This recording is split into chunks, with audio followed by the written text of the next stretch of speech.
Alright, I'm gonna do a little commentary for this video here, just to walk you through how I fought this two-man.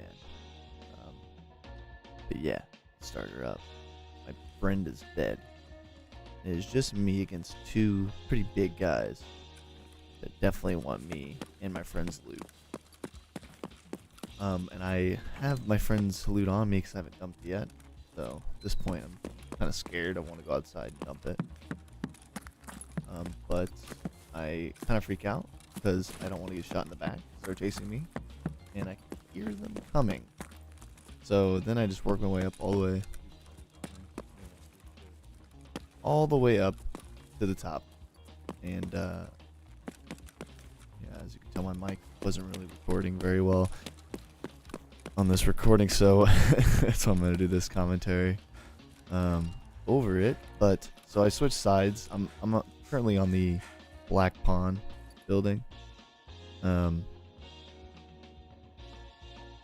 now I'm just kind of playing it by ear, ratting.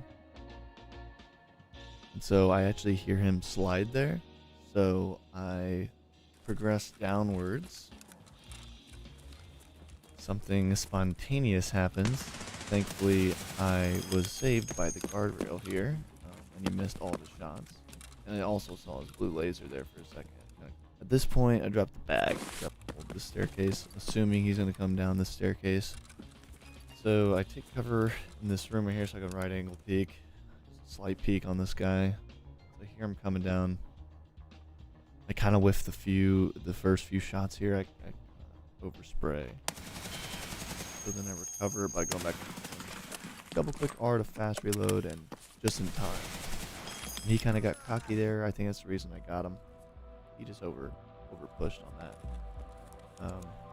But you know, he assumed I was going to reload a little longer, but I combat reload, so it's a little quicker. Got it off and got both of them down. But yeah, kind of just, I guess, playing it by ear and rotating. A lot of rotating, especially when you're fighting multiples. Don't want to stay in one spot, obviously. But yeah, I thought I would do something a little different. But definitely leave a like and subscribe if you enjoyed. Obviously, this is my first time doing a commentary video, so this is as straightforward as it gets, I guess. But yes, thank you so much. I'll see you guys next time. Peace.